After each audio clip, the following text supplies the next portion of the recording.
Fall for me is the time to get back into my routine, my productive habits, my European life. I spent most of the summer traveling and seeing friends and family back home in Canada, but I've just moved back to Europe and it's time to get unpacked and settled and back to work, my healthy routines, and feeling productive again. When I am home in Canada, I am so relaxed about what I accomplish and don't accomplish. And this summer at home, I socialized more than I worked. I didn't concern myself about how much exercise I did. I just took it easy. I did, however, have the most incredible days and weekends with those I love. Girls' nights, golfing, days at the lake, concerts, all of the good things in life. And that's important to me. I love that my job gives me the ability to take a slower season in the summer. We don't do much in the business in summertime, and that's exactly the way I intend to continue because life outside of work, maintaining incredible relationships is important to me. But I got off the flight yesterday, and with my slow summer, I am re-energized for fall. We have some projects in the business I cannot wait to crack on with, and I recently made a rather shocking business decision, something I was always against. I said I would never do. Something I've been so proud of, which I've recently completely changed my mind on. But that's gonna take a little bit of explaining, so I'll come to that later. But first thing today is all about moving back home to Switzerland, unpacking, settling into work, getting into my routines, and planning out my next few weeks so I can have a productive end to the year. Now, let's start by unpacking, and then we're gonna look at what's upcoming, and I'm hoping that you can help me plan the next few weeks of work. Okay, let's plan fall, y'all. So, what do I have to do? A lot of things. Okay, major projects coming up include 1, rewrite a sales page, redesign said sales page, though I think one of my team can probably help me with that. I also have about 1, 2, 3, 4, 5, 6, 7, 8 videos to film for our upcoming launch. And then we have what I actually want to do, and that is to redesign our entire website. Our branding is done, it is complete. I did have a video a little while ago, I'll link it up above, which showed our new branding, which I'm super excited about. But now we need to actually implement it onto the website. And oh my gosh, I started mapping out all the pages, and our website is an absolute mammoth now. Like, the number of pages on this thing is a lot. And so I'm gonna be redesigning all the main ones. I think I mapped it out like last week. I think there's maybe at least 15 different pages which have to be done right away. And then other ones which are just like sales pages or things which we just use like certain times a year, that can be done at a later date. So that's good news. And then there's a few pages, like maybe old often pages or whatever, which probably we'll just leave the way it is. Maybe we'll change them, we'll see. I also need to put the last final finishing touches on a talk which I'm giving. I am headed to New York City to speak at Squarespace Circle Day, and super excited. I think I have like an hour or something to talk, so I'm very looking forward to that. I am talking about what successful designers do differently, and I've pulled in so many student stories into it, so I just need to check all the student stories are fine with the students, and then polish up the slides. We're using the new slides and the new branding for it, and I think it's absolutely beautiful. So need to do that too. And then the final thing which we need to do is we need more help on the team again. And so we're gonna be doing a hiring round again too. So that is the 6 major things on my to-do list. So in terms of how I'm gonna order those, I think the filming the videos I'm going to do today because I'm already filming this one, so I may as well film the other ones at the same time. I don't think I have all 8 scripted. I think I have at least 5 or 6 of them done though. So that's good enough to get started with. Then, so that's the first thing. The Circle Day talk polishing, I'm the vast majority of the way done, so I'm going to do that. Then the hiring situation is kind of like an ongoing project that takes honestly like a few weeks. So that one's gonna be, I don't love that. I really like to like start something, finish something very quickly. And we do tend to do our rounds quickly, but even still, I know it's gonna take a little while.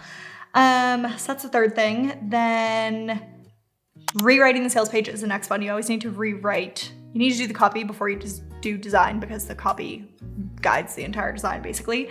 So I think next, 4th is the sales page copy rewriting. And then 5th, redesign the sales page. And then 6th is redoing our website, the entire website. So that is my fall plan of work. That'll keep me busy until December at least. The other thing which is changing is the consistency of my content. So as I mentioned, I have all of these videos planned for the launch. And so those will be going out over the course of October when the launch and the sale is happening. But then after that point, I'm thinking that's actually when I'm going to do something which I have literally not done for the however many years I've run this business for. The one thing which I was always very passionate about and adamant about was the importance of consistent content, and always believed that to be true. And that was a key factor of the growth of the business. Interestingly though, I've had some conversations recently which make me think maybe actually that might not be the best thing going forward. So let me explain why. So when you create content on a blog, for example, it's like a slow, steady build and sort of like organic growth building game. And the goal is basically like consistently post long form quality content that gets shown in Google. And that is the way that you grow a blog. And when it comes to YouTube, however, the thing which is different is that search traffic and 70% comes from suggested traffic. So basically things hitting the algorithm or doing really well on the homepage. And so that is where the real growth happens in YouTube. And so I've come to the realization that in order to do well in that area, you truly need your videos to be the absolute, like you are competing with the best of the best on the platform. And so therefore, trying to hit a certain consistency schedule and making sure that you're always hitting your publish dates means that you can't put as much time and effort into each video and each idea. And so it's made me realize that if I'm thinking from a YouTube first perspective, which I am now, that makes me realize that the strategy which I've always followed is potentially actually not the right thing right now. So yeah, something you will see on the channel is slightly more inconsistent content, less content, but hopefully significantly better content and hopefully leading to even better results. So I'm very curious to see how that goes. I had a really interesting conversation. There's a girl named Dea. I will link her channel below. And we had a conversation about YouTube, and she was mentioning how she had always exactly the same thing that I had done, was always consistent with her content, but wasn't able to put as much thought and care into specifically the ideas and the development of those ideas and the titles and thumbnails. And when she started posting more inconsistently, that's really when she was able to put the quality into the videos that she wanted to and therefore have some huge growth on the channel. So yeah, I guess you can really never say never, because I mean, maybe even we all know that I don't love social media, but maybe at some point I'll end up back on social media because sometimes things change and therefore your strategy needs to change with it. Now, I would still recommend if you're also a business owner, then like consistency of content is a great thing. Granted, it maybe a little bit depends on the platform that you're on and the game that you're trying to play as to if that actually makes perfect sense for you. But yes, coming back to productivity, there are many things that I've learned over the years which allow me to accomplish such a greater amount of work in a shorter amount of work hours. And so here's a few productivity tips for you.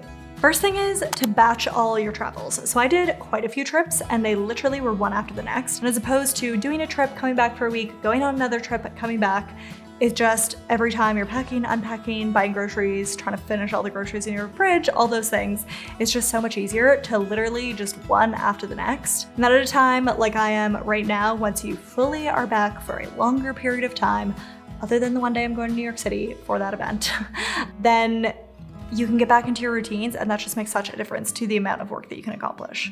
Second thing is to set up your workspace to be a turnkey solution for work. So my office is incredible for my ability to get things done. When you have somewhere where your equipment does not need to be moved and you can just sit down and get right to it, that's incredible. Or also, I also have an office space outside of the house, and I find too that the leaving the house situation is so fantastic for knowing when I'm in that place, like this is only work time, there is nothing else happening, you can go home once you're done, and that also really helps me too. The third thing I would say is make a morning routine that actually works for you. I feel like the internet is full of these 15 steps morning routines. And to be honest, my morning routine consists of 1, making myself coffee or my husband delivering it to me in bed, which is always fabulous. 2nd, maybe a little meditation. And 3rd, cracking open the laptop. Honestly, I don't have breakfast first thing in the morning. I don't do a 17-step routine first thing in the morning, and I find that for me, just being able to like get right to it really helps. And the fourth thing is I feel like basically what I did all summer. I just rested. I didn't do too much over the summer. I kind of pulled a little bit of a European life thing, even though I was living in Canada, and just truly enjoyed some unplugged time and really didn't stress myself about getting anything accomplished. And I feel like when you truly have those rest periods, you get back to your desk and you are genuinely so looking forward to cracking on with the work that you want to do. It's a whole different level of motivation. Yeah, it feels so nice to be back in my own home, in my own space, in my office. It's honestly such a joy to come back here, be in your own apartment, and feel like you can just fly through a to-do list because you're back in the space and the routines which you're used to. Early in my business, I actually digital nomaded for a few years, and I was between Bali and all over Europe and Canada, and I used to take a lot of work trips to the US. And I'm so grateful that I did that. My 20s were so much fun, and I met a lot of incredible humans through those trips who I still call friends to this day. But I also have to say there's something so beautiful about having a home base, having all your home comforts and your food and your full wardrobe at your fingertips. And I do not miss living out of a suitcase like I used to. I can accomplish so much more when I'm in my own space, and every summer when I'm home, hopping from one house to cottage to the next, it's incredibly fun, like my digital nomad days. But I have to say, I think I get an even greater joy from the productivity benefits of being in one place. Now, if you're new to me, I should probably explain, because you might be wondering, how exactly did she end up with this life? It actually all began when I started my web design business years back, and since then I've been lucky to live in multiple European countries, and none of it would have happened if I hadn't started my web design business. Now, if you like the sound of that and are web designer business curious, or even if you've started your web design business but clients are not quite coming running yet, then I have just the thing for you. 4 strategies to find your first or next web design client. I'll put the link for that in the description below in case you're curious.